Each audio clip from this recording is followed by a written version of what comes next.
ಹೈದರಾಬಾದ್ನಲ್ಲಿ ವಿಮಾನ ದುರಂತ ಪ್ರಕರಣಕ್ಕೆ ಸಂಬಂಧಪಟ್ಟಂತೆ ಘಟನಾ ಸ್ಥಳದಲ್ಲಿ ಪರಿಶೀಲನೆ ನಡೀತಾ ಇದೆ. ವಿವಿಧ ತಂಡಗಳು ಪರಿಶೀಲನೆ ಮಾಡ್ತಾ ಇರೋದು.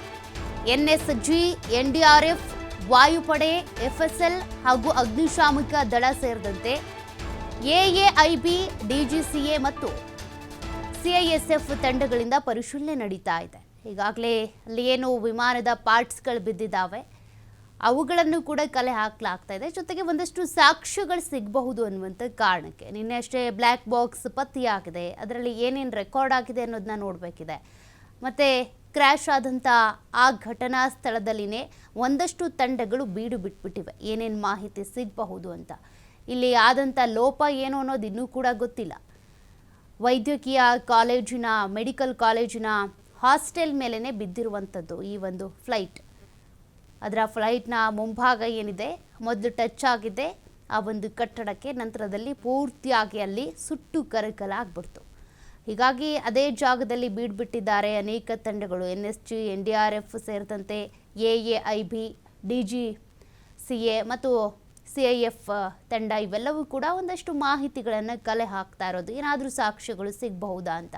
ಸದ್ಯ ಬ್ಲ್ಯಾಕ್ ಬಾಕ್ಸ್ ನಿನ್ನೆ ಪತ್ತೆಯಾಗಿದೆ, ಆರೆಂಜ್ ಬಣ್ಣದ ಬಾಕ್ಸ್. ಅದರಲ್ಲಿ FDR ಮತ್ತು CVR ಇವೆರಡು ಡೀಟೇಲ್ಸನ್ನು ಕೂಡ ಕಲೆ ಹಾಕ್ತಾರೆ. ಇನ್ನೂ ಕೂಡ ಅದು FSLಗೆ ಹೋಗಬೇಕು, ಏನು ರೆಕಾರ್ಡ್ ಆಗಿದೆ, ಏನು ಅದ್ರ ಕಂಡೀಷನ್ ಹೇಗಿದೆ ಅನ್ನೋದನ್ನ ನೋಡಬೇಕು. ಬಟ್ ಇನ್ನೂ ಆ ಜಾಗದಲ್ಲಿ ಏನೇನು ಸಿಗ್ಬೋದು ಅಂತ ನೋಡ್ತಾ ಇದ್ದಾರೆ. ಈಗಾಗಲೇ ಕೆಲವು ಪ್ರಯಾಣಿಕರಿಂದ ಅಂದರೆ ತೆಗೆದುಕೊಂಡು ಹೋಗ್ತಾ ಇದ್ದಂಥ ಭಗವದ್ಗೀತೆ ಇರ್ಬೋದು, ಅದೇ ರೀತಿಯಾಗಿ ಆ ಜಾಗದಲ್ಲಿ ಬಿದ್ದಂಥ ಆ ಫ್ಲೈಟ್ ಬಿದ್ದಂಥ ಜಾಗದಲ್ಲಿ ಒಂದಷ್ಟು ಸಾಕ್ಷ್ಯಗಳಿರ್ಬೋದು, ಅವನ್ನೆಲ್ಲ ಕೂಡ ಕಲೆ ಹಾಕಿದ್ದಾರೆ ನಿನ್ನೆ. ಇನ್ನೂ ಕೂಡ ಪರಿಶೀಲನೆ ಮುಂದುವರಿತಾ ಇದೆ.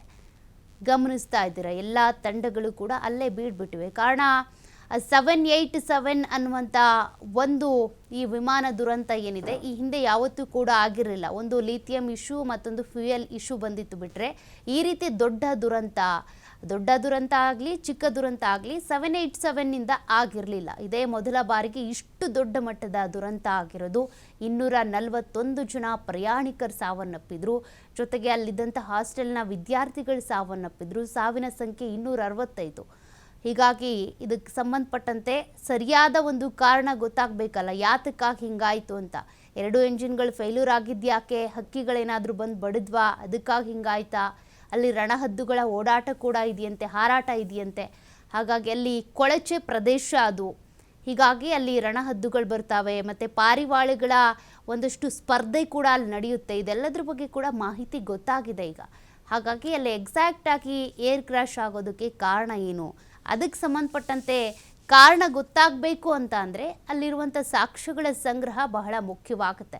ಹಾಗಾಗಿನೇ ಎಲ್ಲ ತಂಡಗಳು ಕೂಡ ಅಲ್ಲಿ ಮಾಹಿತಿಯನ್ನು ಕಲೆ ಹಾಕ್ತಾ ಇರೋದು. ಇಂಚಿಂಚು ಪರಿಶೀಲನೆ ಆಗ್ತಾ ಇದೆ. ಅಲ್ಲಿ ಫ್ಲೈಟ್ನಲ್ಲಿ ಏನಾದರೂ ಮೊದಲೇ ಲೋಪ ಇತ್ತಾ, ಏನು ಕತೆ, ಈ ಪ್ರೀ ಫ್ಲೈಯಿಂಗ್ ಮಾಡುವಂಥ ಸಂದರ್ಭದಲ್ಲಿ ಸರಿಯಾಗಿ ಗಮನಿಸಿರ್ಲಿಲ್ವಾ ಏನು, ಬರೀ 675 ಅಡಿ ಹೋಗ್ತಾ ಇದ್ದಂತಲೇ ಕುಸಿದು ಬೀಳೋದಕ್ಕೆ ಕಾರಣ ಏನು, ಇದೆಲ್ಲವನ್ನು ಕೂಡ ಚೆಕ್ ಮಾಡ್ತಾ ಇದ್ದಾರೆ.